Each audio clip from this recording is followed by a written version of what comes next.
Anybody going to miss Revelation tonight, or? I am. It provided some excitement. It was fun. We were talking about what to do, and I went back and looked at the last, 4 or 5 years at what we had typically taught on Wednesday evening. And one particular genre of scripture that we seem to have skipped a lot was Old Testament history. We had just never really jumped into an Old Testament historical book on a Wednesday evening. So I thought, well, okay, let's give it a shot. We had done some minor prophets and things like that, and I think maybe Mason took us through Nehemiah once, but that's been a number of years ago. So Val and I decided on 1st and 2nd Samuel. Now you'll notice I've titled this study, though, The Book of Samuel, and that's because in its original form, it was just one. It was one continuous story. I think if you add them up, I think it'd be 55 chapters that we see. But it was one story of basically the transition of Israel from the age of Judges, when they were basically a loose federation of 12 different tribes, to the kingdom of Israel that we read about later.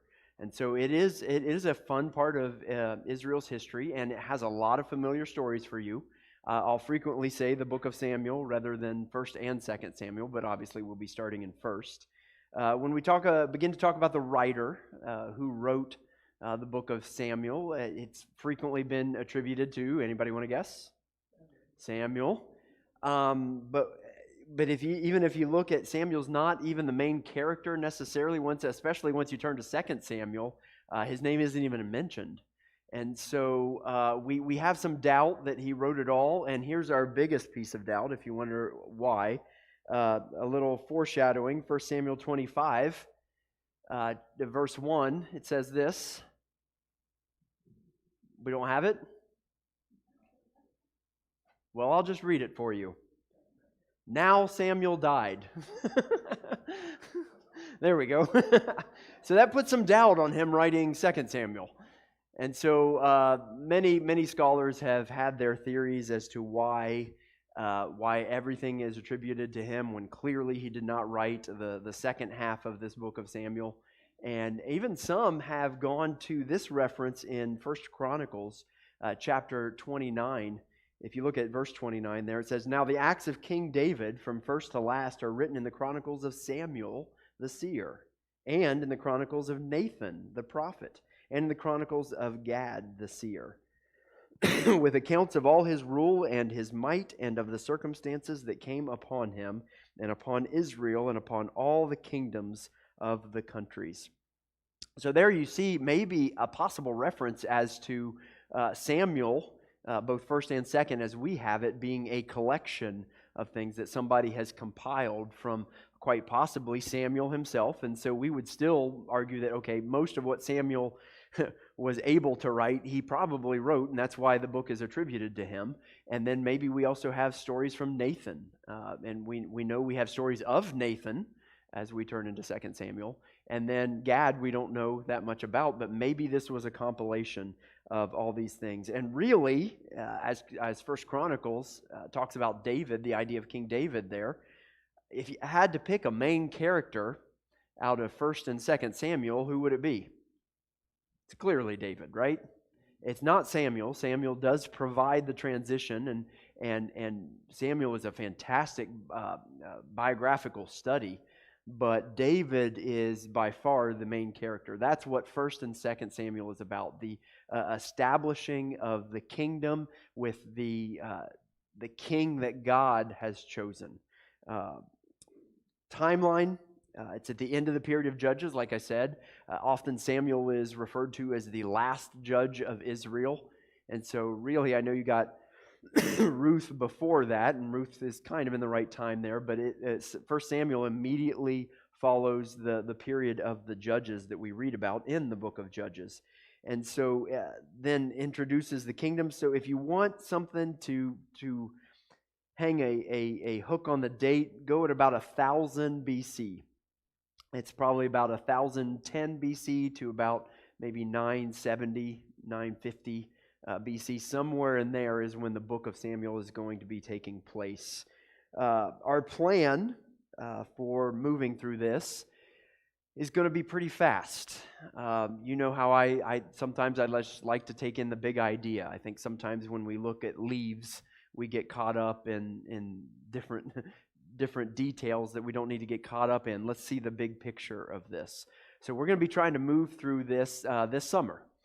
Basically, is what we're going to try to do. By the end of August, hopefully, we're through 2 Samuel. And so that is a pretty fast pace. If my math was right and it was 55 chapters, that puts us at about 4 or 5 chapters a week. And so some of it we might not read every single word, but the idea here is to see the big themes and the ideas running through this book. Now, I would guess about 90% of you are familiar with maybe half of the stories here in Samuel, if not more. And so I do want you to try to approach them with a fresh perspective and try to get the idea of when in Israel's history we're stepping in here, when in the ancient Hebrew culture we're stepping in. This is a major book of transition. You've got judges weren't really working out that well, were they? And then we're introduced to the king, and you know the first king that's going to come doesn't really work out that well. And even God is saying, hey, you don't want a king. He's warning them. Samuel's saying, you don't want a king, but they clamor for one. And then we change to the kingdom, and we see the establishment of David's kingdom. And despite being a man after God's own heart, David has some ups and downs. Some pretty significant ups and some very significant downs. And so we can learn a lot from this book. From these themes, when we look at it fresh, of especially God's sovereignty and His grace in our lives, and what it really means to be a person who God works through. And I think that's the main theme I challenge you to see, whether it's Samuel or later on David. Look at the qualities that God seems to be working through, and what you'll see, not to spoil anything, but is often somebody who is humble enough to submit themselves to God's will. And not so arrogant that they say, I know how to get things done. And I think that's the theme you're going to see throughout both of these two books, is God working through the heart of men, especially in this book, who are humble, and women who are humble. So with that said, you ready to jump in? Hearing no objections, I will move forward to verse 1 of chapter 1 of 1 Samuel. There was a certain man of Ramathaim, Zophim, of the hill country of Ephraim, whose name was Elkanah, the son of Jehoram, the son of Elihu, the son of Tohu, son of Zuph, and Ephrathite. A lot of great boy names in there, if any of your kids are wanting. He had 2 wives. The name of the one was Hannah, and the name of the other Peninnah. And Peninnah had children, but Hannah had no children. Now this man used to go up year by year from the city to worship and to sacrifice to the Lord of hosts at Shiloh, where the 2 sons of Eli, Hophni and Phinehas, were priests of the Lord. On the day when Elkanah sacrificed, he would give portions to Peninnah, his wife, and to all her sons and daughters. But to Hannah he gave a double portion, because he loved her, though the Lord had closed her womb. And her rival used to provoke her grievously to irritate her, because the Lord had closed her womb. So it went on year by year. As often as she went up to the house of the Lord, she used to provoke her. Therefore Hannah wept and would not eat. And Elkanah, her husband, said to her, Hannah, why do you weep? And why do you not eat? Why is your heart sad? Am I not more to you than 10 sons? Let's stop there and look at the setting of the beginning of Samuel here. We find out that Elkanah worshipped the Lord, and specifically, a lot of your translations probably translated that a little differently. My translation, ESV here, in verse 3 says, the Lord of hosts. Does anybody have the Lord Almighty? That's a pretty common translation, and interestingly enough, it's a title we hear often in the Old Testament. This is the first time it's used. And I point that out because I think it's setting one of the themes of the rest of this book, that God is sovereign, God is in control, He is the Almighty, He manages the hosts of heaven. They are all under his control. Anything that can happen, that he wants to happen, will happen. I mean, you even see that attributed to Hannah's closing of the womb, right? I think that goes right along with the idea of who Elkanah worshiped, the Lord Almighty, one who was sovereign. We have trouble attributing negative circumstances to God, but the Bible doesn't have that problem, does it? Disease, tragedies, things like that. But this is just one of many places. We find that Elkanah had 2 wives. We need to say this every time this comes up, and it's going to really come up in 2 Samuel, isn't it? Monogamy is the Christian ideal and appears to be what we were created for. If you go all the way back to Genesis, it was one man and one woman. But you see plenty of the fathers of Israel had multiple wives. And like I joked, when we turn over into 2 Samuel, 2 is going to look pretty conservative, isn't it? Yeah, it's going to get out of control.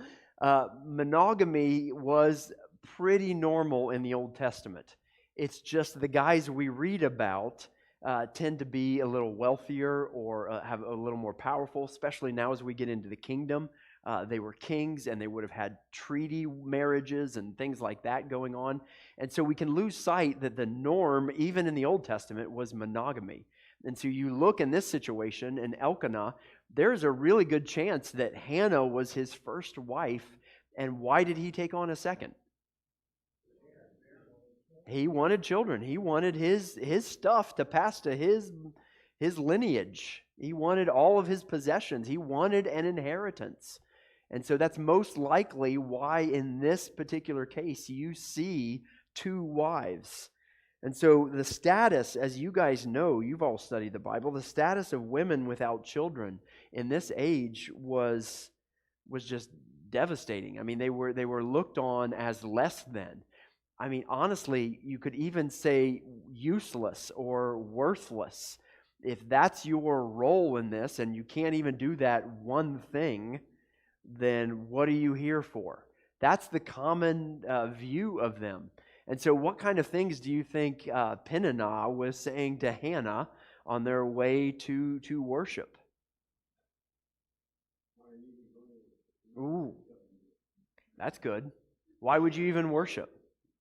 Because wouldn't there have been some sort of at least implication that God hates you?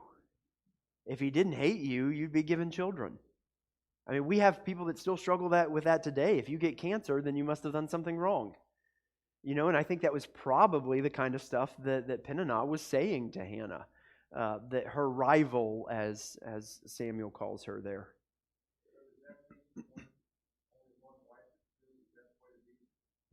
Maybe, because they'll fight. Is that what you're saying? I'll let you draw those interpretations if you'd like. Donna, yeah. Go ahead, Donna. Yeah.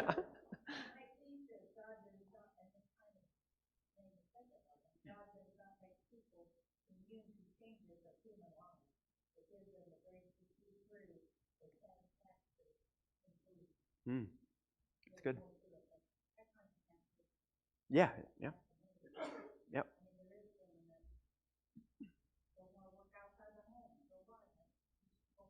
Yeah, yeah.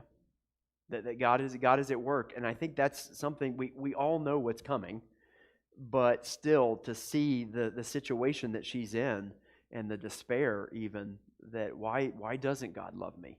Because I'm told time and time again by this woman who has all these sons and daughters, and my husband probably loves her more. And you know, there's just this conflict within her. And what's interesting is Elkanah seems to be a good man, doesn't he? Her husband was very good to her, including giving her a double portion, which would have been reserved for his oldest son, his oldest kind of in an inheritance. So he's kind of even acknowledging, hey, even though you don't have children, I love you and I adore you and I want you with me. And so he even didn't understand her despair, right? I love that line, right? What, am I not good enough for you? Yeah. It almost like, come on, dude, don't make this about you. But clearly he loved her, but she's still distraught. He doesn't understand that despair. And so let's fast forward to verse 9. After they had eaten and drunk in Shiloh, Hannah rose. Now Eli the priest was sitting on the seat behind the doorpost of the temple of the Lord. She was deeply distressed and prayed to the Lord and wept bitterly. And she vowed a vow and said, O Lord of hosts, if you will indeed look on the affliction of your servant and remember me, and not forget your servant, but will give to your servant a son, then I will give him to the Lord all the days of his life, and no razor shall touch his head. We'll talk about what that means here in a second. Verse 12, as she continued praying before the Lord, Eli, who was the priest, observed her mouth. Hannah was speaking in her heart, and only her lips moved, and her voice was not heard. I mean, how many of you pray like that frequently? I mean, I do, right? But for some strange reason, therefore, Eli took her to be a drunken woman. And Eli said to her, how long will you go on being drunk? Put your wine away from you. But Hannah answered, no, my lord, I am a woman troubled in spirit. I have drunk neither wine nor strong drink, but I have been pouring out my soul before the Lord. Do not regard your servant as a worthless woman. There's that idea, right? For all along I have been speaking out of my great anxiety and vexation. Then Eli answered, well, then go in peace. And the God of Israel grant your petition that you have made to him. And she said, let your servant find favor in your eyes. Then the woman went her way and ate, and her face was no longer sad. They rose early in the morning and worshipped before the Lord. Then they went back to their house at Ramah. And Elkanah knew Hannah his wife, and the Lord remembered her. And in due time Hannah conceived and bore a son. And she called his name Samuel, for she said, I have asked for him from the Lord. That in and of itself is a beautiful story, and I mean a great idea of being persistent in the Lord and trusting him through even difficult circumstances. She didn't know if it was going to work out or not. In this case, it did. And so Hannah continued to plead with God, knowing that he is in control, right? Now, she made an interesting little deal with God here. Anybody ever made a deal with God? None of you, right? She basically said, okay, God, I want a son, but if I get that son, he's yours all the days of his life. In fact, she made on his behalf what we would call a Nazirite vow. It's something we see presented back in the book of Numbers. Let me go ahead and read this to you. This is what would be expected of someone who took a Nazirite vow, a special consecration that they are set apart for the Lord. Here were the expectations in Numbers chapter 6. And the Lord spoke to Moses, saying, speak to the people of Israel and say to them, when either a man or a woman makes a special vow, the vow of a Nazirite, to separate himself to the Lord, he shall separate himself from wine and strong drink. He shall drink no vinegar made from wine or strong drink, and shall not drink any juice of grapes or eat grapes, fresh or dried. So requirement number 1, right? All the days of his separation he shall eat nothing that is produced by the grapevine, not even the seeds or the skin. So that's requirement number 1 for a Nazirite vow. Number 2, all the days of his vow of separation, no razor shall touch his head until the time is completed for which he separates himself to the Lord. What was Samuel's time limit? His whole life. He shall be holy. He shall let the locks of hair of his head grow long. So requirement number 2 for Nazirite vow was allowing your hair to grow. Number 3 then, as we go on, all the days that he separates himself to the Lord, he shall not go near a dead body, not even for his father or for his mother, for brother or sister, if they die, shall he make himself unclean, because his separation to God is on his head. All the days of his separation he is holy to the Lord.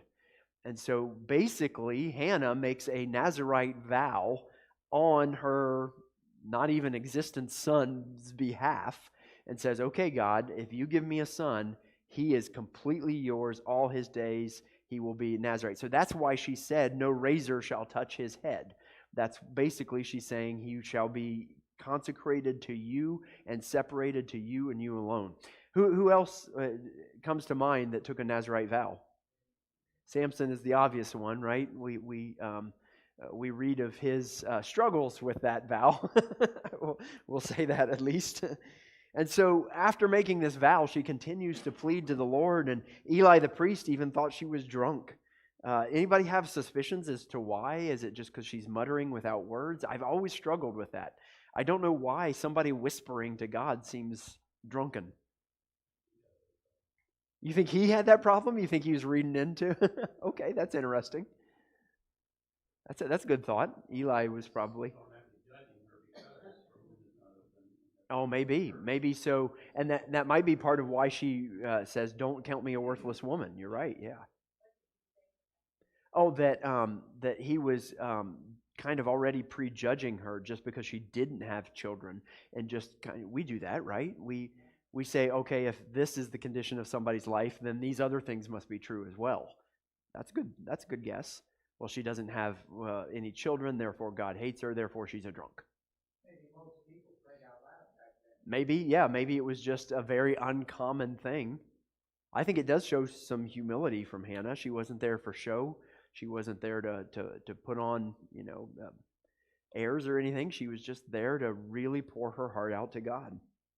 And so God did grant her a son, and she named him Samuel, which is a beautiful name when you find out what it means. We're told here that verse 20, and in due time Hannah conceived and bore a son, and she called his name Samuel, for she said, I have asked for him from the Lord.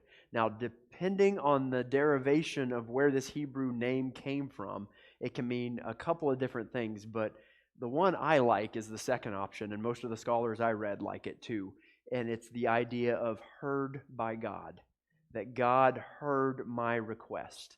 And the way they get that, you'll see the syllable El in all kinds of Old Testament names. Have you ever noticed that?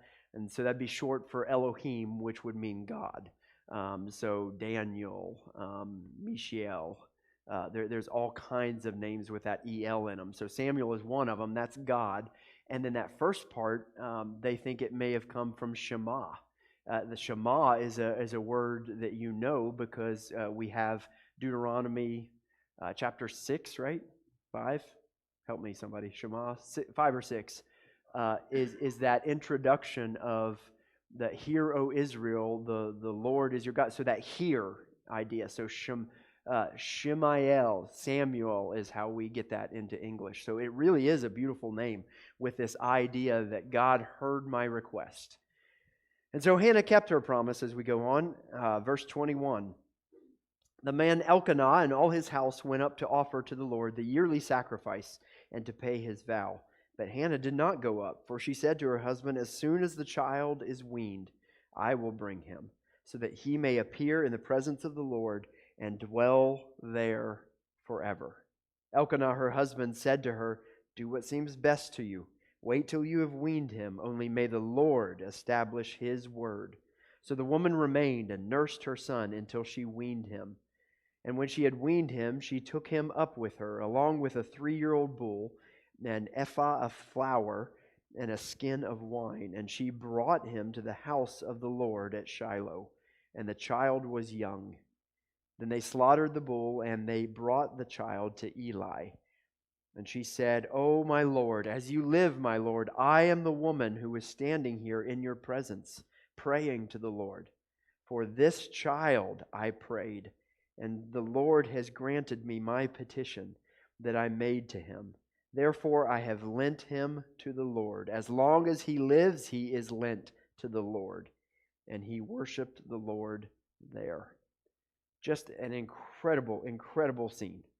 Hannah brings a very generous offering along. That list there would have been considered incredibly generous, well above what anybody would have been bringing normally, which a lot of people think points out that Elkanah was probably pretty wealthy. But still, Hannah didn't have what she wanted, right? That son. And so I think that's that's an interesting juxtaposition here. She's bringing this offering to be given, but what is the real offering? Here's my son. It really is a beautiful picture of, I promised this to the Lord, and so here he's weaned. He doesn't need his mother anymore. And as we'll see, she continues to visit him maybe once a year or so, but basically she has released him back to the Lord. I mean, all you moms, think about that for a second. I mean, I can't even think about that as a dad. I mean, that doesn't make me cold-hearted being a dad. I get that, but still, there's something about that strong bond with a mother and that young of a child, especially, and then for her to release him. No, go ahead. Yeah, absolutely. Yeah. Yeah. Well, I didn't really mean he was yours. I just kind of meant, yeah, there's no him hawing or anything like that. Yeah. She really is an incredible biblical figure. Don't you wish we had more than like a chapter and a half on her? I mean, it is kind of sad. It's a really good name, too. That's just saying. No, we hear nothing more of her. Yeah, that's for sure. Let's look at Hannah's prayer. I think it'd be prettier if a woman read this, but I'm sorry, you got me. And Hannah prayed and said, "My heart exults in the Lord. My horn is exalted in the Lord. My mouth derides my enemies because I rejoice in your salvation." I mean, even that idea, that concept is already being unpacked here in this idea that it's God that saves. It's not us that save ourselves. Verse 2, "There is none holy like the Lord, for there is none besides you. There is no rock like our God. Talk no more so very proudly. Let not arrogance come from your mouth. For the Lord is a God of knowledge, and by him actions are weighed. The bows of the mighty are broken, but the feeble bind on strength. Those who were full have hired themselves out for bread, but those who were hungry have ceased to hunger. The barren has borne 7, but she who has many children is forlorn. The Lord kills and brings to life. He brings down to Sheol and raises up. The Lord makes poor and makes rich. He brings low and he exalts. He raises up the poor from the dust. He lifts the needy from the ash heap to make them sit with princes and inherit a seat of honor. For the pillars of the earth are the Lord's, and on them he has set the world. He will guard the feet of his faithful ones, but the wicked shall be cut off in darkness. For not by might shall a man prevail. The adversaries of the Lord shall be broken to pieces. Against them he will thunder in heaven. The Lord will judge the ends of the earth. He will give strength to his king and exalt the horn of his anointed." Beautiful song. Then Elkanah went home to Ramah, and the boy was ministering to the Lord in the presence of Eli the priest. Like I said, an amazing song there, an amazing verse, a poem of worship.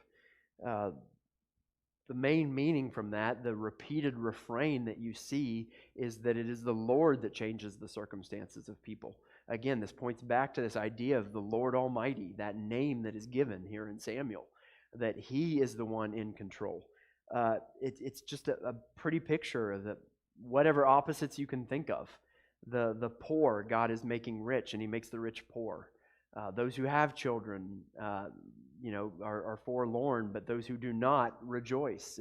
It's just an interesting picture, and it sets the theme once again for the rest of Samuel, that God is going to establish the king that he wants. The people can do everything they want. They can try to even choose a king. They can do it on their opinion, but it's ultimately God that will establish that. So this is another theme throughout this book, and I would argue that's why the story of Hannah is in here, rather than just picking up with Samuel. We're told how Samuel was brought about, was conceived, was born, and was dedicated to the Lord, because it sets a tone for this theme for the rest. For those who are humble and honor the Lord in their actions, he will continue to honor them. And so now Samuel is basically left there. He's going to be raised in the temple, working alongside Eli. How old do you think he was? We don't know. That's my guess, John. Yeah. I'd guess about 3. That's what John was saying. The moms usually went a little longer at that time, so probably about 3 years old. He's now in the temple working with Eli. Any other thoughts on this before I move on?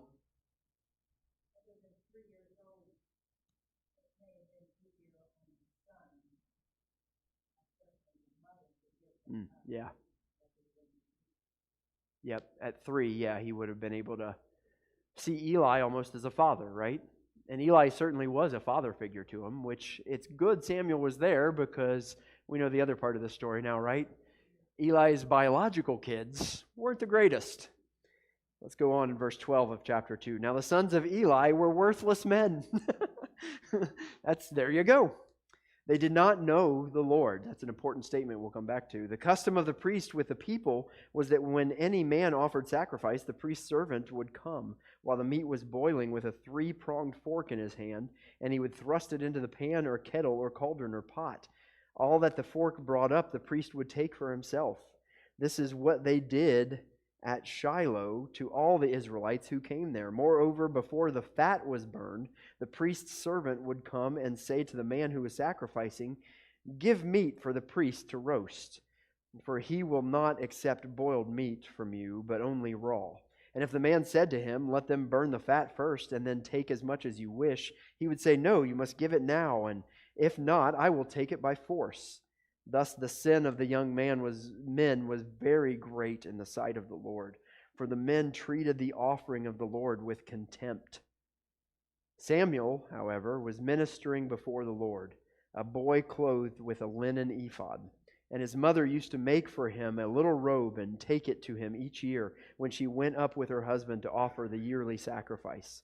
Then Eli would bless Elkanah and his wife and say, "May the Lord give you children by this woman for the petition she asked of the Lord." So then they would return to their home. And indeed the Lord visited Hannah, and she conceived and bore 3 sons and 2 daughters. So isn't that a beautiful picture? Hannah now has 5 of her own at home. And the boy Samuel grew in the presence of the Lord. So, first of all, Samuel will obviously come back to him again and again. You see already as a child, he's serving faithfully. But now contrast that with Eli's sons. We are told they did not know the Lord. But instead, they basically took what they wanted from the sacrifices. Now, even as I'm reading that, that's not a circumstance that a lot of us can really relate to. Anybody ever had the priest steal the meat before the fat was boiled off from it? No, of course not. But the main point, that would be like one of us, Val or I, as your pastors or a church leader here, basically dipping into the offering instead of just saying, "Hey, we trust you to pay us a salary and whatever. We'll just go ahead and take it off the top. And we'll take what we want." And maybe instead of money being brought in, there were gifts, and we'll say, "Oh, you know what? We'll let the church keep the Camry, but man, I'm taking this Corvette." It's that idea of them skimming off the top, and so that's why when we're reading that, we think, "Oh, that doesn't seem like that big a deal," but yet we read that it was detestable to God. You'll see throughout Scripture, and I think, guys, it still happens today. Those who claim to be leaders in the name of God taking advantage of the people who are coming under their care, under their shepherding. God, all throughout the Old Testament, even into the New Testament, talks about bad shepherds. Just people who basically would take advantage of the sheep. And it is a disgusting thing, and that is Eli's lineage. Both of his boys seem to be acting this way. These sons are such a disgrace, the priestly line will not continue through them. We're told in verse 22. Let's go on and continue to read how wretched these kids are. Yeah.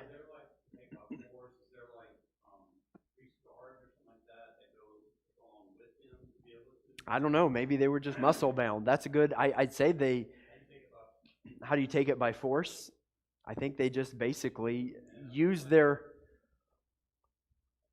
I guess I envision that as them using their priestly authority and literally taking it by force. And if somebody turns around and attacks the priest, they're going to be judged for killing a priest or fighting back or something like. I don't know, but maybe there was a priestly guard, or maybe they got everybody, the servants of the temple, to say, okay, gang up on him, and we're taking this meat. Sounds hilarious to think about this, but again, in a day and age where you can't go to the grocery store and get the finest cuts, they saw this as an opportunity to take it. But that is a good question. How did they take it by force? Well, yeah, that's true. They did have a trident. So maybe that was the force. Maybe instead of dipping that into the pot, they were using that. They were going to sacrifice something else.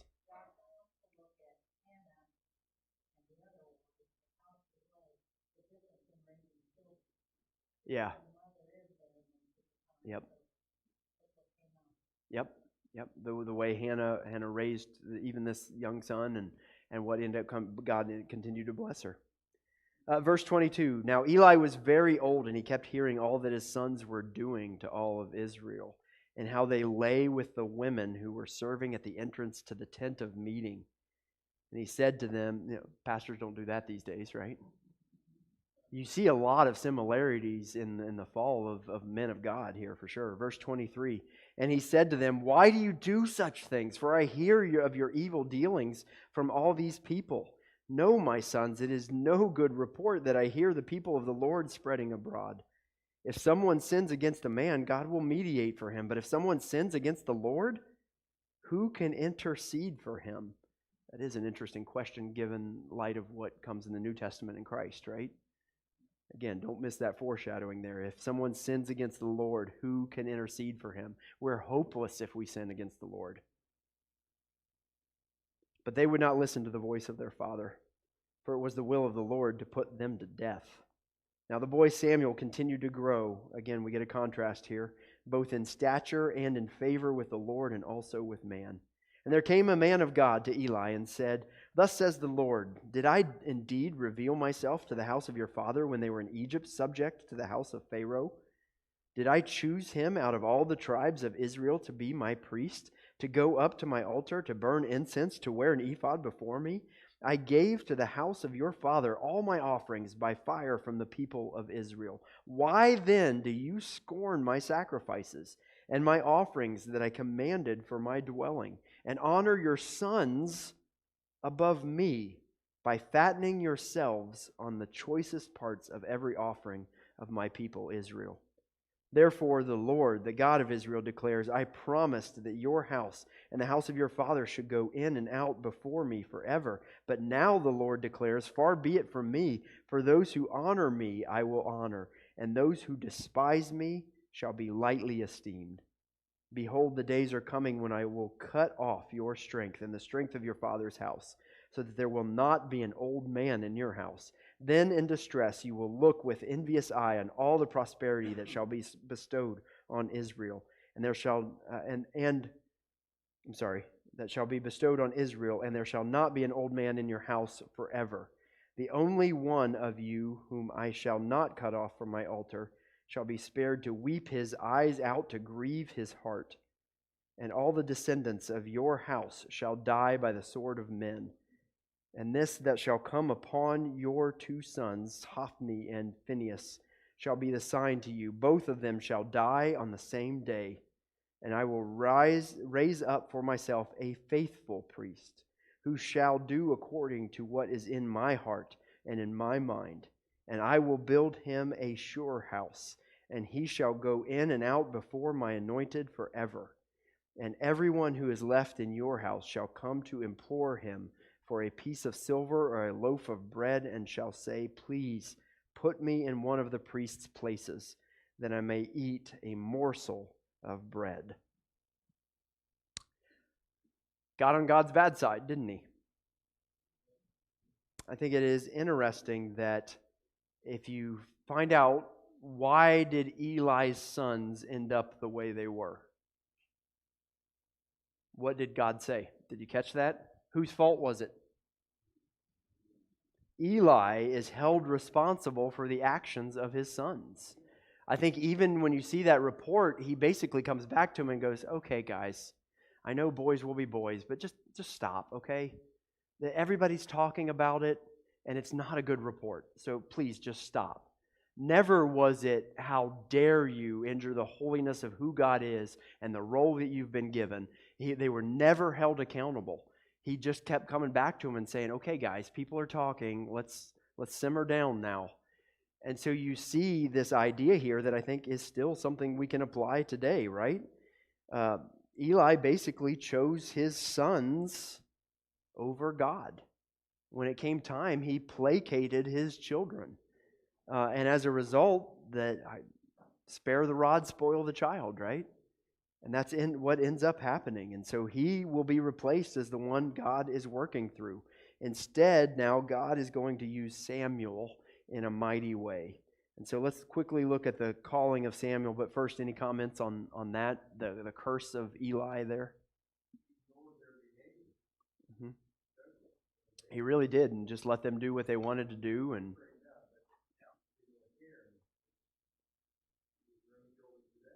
there's a lot of lessons for us here today, isn't there? Yeah, we've only got through two chapters, and there's a lot of principles here that we can apply. Yeah, really. How long? Well, apparently it's once people started talking. That was enough. You know what? You should probably stop. You're embarrassing me. So instead, God's going to work through Samuel. Let's read the calling of Samuel. A beautiful story that many of you know, but very cool when you consider this young man. Now the boy Samuel was ministering to the Lord in the presence of Eli. And the word of the Lord was rare in those days. There was no frequent vision. At that time, Eli, whose eyesight had begun to grow dim so that he could not see, was lying down in his own place. The lamp of God had not yet gone out, and so the candles, the menorah, was starting to slowly go out, but it wasn't quite there yet. So that gives us basically it was nighttime. And Samuel was lying down in the temple of the Lord where the ark of God was. Then the Lord called Samuel, and he said, "Here am I." And he ran to Eli and said, "Here am I, for you called me." But Eli said, "I did not call. Go back to bed," basically. So he went and he lay down. And the Lord called again, "Samuel." Samuel arose and went to Eli and said, "Here I am, for you called me." But he said, "I did not call, my son. Lie down again." Now Samuel did not yet know the Lord, and the word of the Lord had not yet been revealed to him. And the Lord called Samuel again the third time, and he arose and he went to Eli and he said, "Here I am, for you called me." Then Eli perceived that the Lord was calling the boy. Therefore Eli said to Samuel, "Go lie down, and if he calls you, you shall say, 'Speak, Lord, for your servant hears.'" So Samuel went and he lay down in his place. And the Lord came and stood, calling as at other times, "Samuel, Samuel." And Samuel said, "Speak, for your servant hears." Then the Lord said to Samuel, "Behold, I'm about to do a thing in Israel at which the two ears of everyone who hears it will tingle. On that day I will fulfill against Eli all that I have spoken concerning his house from beginning to end. And I declare to him that I am about to punish his house forever for the iniquity that he knew, because his sons were blaspheming God, and he did not restrain them. Therefore I swear to the house of Eli that the iniquity of Eli's house shall not be atoned for by sacrifice or offering forever." Samuel waited till morning. He opened the doors of the house of the Lord, and Samuel was afraid to tell the vision to Eli. Eli called Samuel and said, "Samuel, my son?" He said, "Here I am." And Eli said, "What was it that he told you? Do not hide it from me. May God do so to you, and more also, if you hide anything from me of all that he has told you." So Samuel told him everything and hid nothing from him. And he said, "It is the Lord, let him do what he wishes to him." Samuel grew, and the Lord was with him, and let none of his works fall to the ground unnoticed. And all Israel, from Dan to Beersheba, knew that Samuel was established as a prophet of the Lord. And the Lord appeared again at Shiloh. The Lord revealed himself to Samuel at Shiloh by the word of the Lord. And the word of Samuel came. interestingly enough, the next few chapters, we're going to take a little break from Samuel, and we're going to hear something else God is doing with the Ark of the Covenant. And then we come back, and Samuel becomes the main character once again. And he will continue to demonstrate incredible influence in the nation of Israel. This is even better when you've read through the book of Judges and you understand how bad the judges were and how people did whatever they wanted in their own sight. And now all of Israel seems to be looking to Samuel saying, God, get that guy.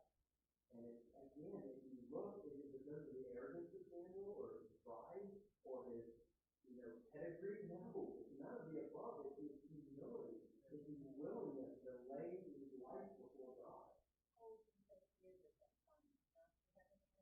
I mean, if I had a guess, I'd say an older teenager by this time. I mean, anybody else want to venture a guess? Teenager? I mean, you can think the first word of the Lord he gets is a word of condemnation about his spiritual mentor. Some of us have been in that circumstance as well. It's incredibly challenging when you understand that somebody you respected has fallen away from God. And so he was given a very difficult message to begin with. So he's often called, like I said, Israel's last judge, but what you really see him presented throughout most of his books as a prophet, bringing the message of God before his Israel. And so Samuel's going to be a great biographical study. Yes, maybe we can learn some things from him, but ultimately this is still pointing where we need Christ to be. And I think even Samuel, that is the case. So Samuel is going to serve as a transition between the time of these judges that we talked about, his tribal leadership and the kingdom of Israel. But more than that, what we see out of Samuel is he's going to faithfully serve the Lord all his days. Not for his own benefit, not for his own glory, but really, truly sharing the message of God with the people of Israel and representing who God is. Any other thoughts on that? And we'll do a say what? I don't know if this is significant or not. There's a lot of people that are involved. I use the word ministry, service. Maybe God's hand is really not on it. God's hand is absolutely on Samuel. Yeah, no doubt. The choices that he made, the life that he lived, there was just no question. Well, even when I teach in seminary or talk to young people who are thinking about vocational ministry, I tell them, you're not called. Run away. Because if God hasn't called you, I think that's Eli's son, right? They did not know the Lord. Yeah. They were priests in name only. They're like, hey, this is a bad job, I guess we could do it. They did not honor the Lord. They did not know the Lord. But yeah, I think you're right now. Just a question. So notice on the Hannah's prayer, I'm wondering if that was, as far as the context where it could, because it says in verse 5, the woman who is childless gave birth to 7. The woman whom his son finds a way. Yeah, I wondered that too. So in the account, she's giving birth to 5, 6. Yeah, but what does 7 mean? I don't know, maybe completion? I don't know. The numerology is still there, like we talked about with Revelation, but even if you think about it, what did Elkanah say to Hannah? Am I not as valuable to you as how many? 10.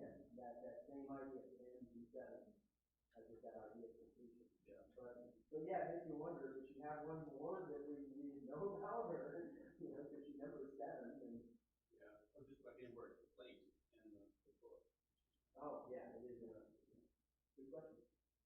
Let's do a couple so what? Feel free to add. Each time we do a Bible study, the order is always observation, interpretation, application, right? So we observe what's happening, we interpret it, we've done those good steps, now what do we do for our lives? I think the first one is we keep coming back to this no matter what we study, but it's clearly here that God's sovereign. It's just that continual recognition that we must understand that in our lives. That God is God and we are not. We do not control our circumstances. We should make good plans, we should make good choices, but ultimately God is sovereign. He admitted that He goes to the womb and taken out a couple of bad fruit kids. I mean, it's just He is in control. Second one I would see is that the word that I told you already too. The Lord is going to work through the humble, not the proud. Why do we had this conversation with a couple pastors yesterday, and that just, again, ministry-wise, this is true in all of our lives. Why do we struggle with pride so much? Don't we have enough evidence to show us that we're clueless and we're hopeless without God? I mean, it's just, and ultimately, God is going to work through those who recognize they need God. This is not God saying, well, I'm not going to work through people who don't like me. This is God basically showing us, I cannot work through you if you don't submit to my will, right? This is not a good versus bad type thing. This is just people so proud that they will not submit to God. How does God work through somebody who won't submit to them? God will work through the humble, not the proud. So the definition of pride in this case is not necessarily what we think of, but believing that we've got it all together, even in the quietness of our hearts, believing that we're better than the people that are in our community that struggle with other things, that we make the right choices. Those sorts of things. God works through the humble, not the proud. Many times he'll bring the crowd down. He will absolutely bring them, and that's what Hannah's song was saying, right? Break them and then we Like, you're going to break them. Yeah, and then, that was Paul, right? Saul that became Paul. I mean, he was definitely proud. God brought him low, and then he got him, right? Third, the Lord cannot casually overlook a sinful attitude against them. I think, why couldn't he just show grace to Eli's son? Right? Because he doesn't overlook them. That's what we have to get through our heads. The idea of grace is not that God overlooks sin. It's that He put our sin on Jesus Christ. That's very different. God cannot overlook sin. And that's why we see that happen here with Eli's son. He cannot just shrug off sin. That's not grace. That's what we would call cheap grace. That's just, oh, well, no big deal. Go on about your business. Instead, God will punish it. And that's the beauty of Christ. As we look forward, our punishment fell on Him. Any other thoughts that you would add or comment from me? There's definitely a parenting lesson in this. The parents have a responsibility. Not give in to those unruly children, but to point them to God, to honor God. regardless of your state in life, cry out. Regardless of your state in life, cry out to God. The other part of that in my Bible is at the bottom, and it says, throughout the rise and fall of kings and times of peace and war, God stays the same, controlling human events in such a way that those who trust Him will find comfort and courage. So if God is sovereign, and by if I mean because, since God is sovereign, if we trust in Him, for this thing goes really well today. Anybody else? Oh, yeah. You know, history kind of repeats itself. Mm-hmm. And this story is repeated again. Again. That Moses and So, well, that happened before. Yes, this is a repetition. Yeah. Yeah, absolutely. And you see, Sarah was barren, and you see that kind of repetition. And you even see reflections of that in the story of Mary and Joseph. And there was a miraculous birth that would bring deliverance to Israel. All right, thanks, guys. We'll pick up there and probably 4 through 7, I think, next week. Let's pray. God, thank you so much for bringing us together tonight to study a great narrative from the Old Testament. Some of it very familiar to us, but it's so nice to just hear these kinds of examples. And as we're told in Paul's letter to the Corinthians, many of these things are written down as examples for us so that we can learn how to honor God. And so ultimately, we know that it is in Christ that we are saved, but also we want to honor Him. So help us to learn from His examples. Help us to apply what we have learned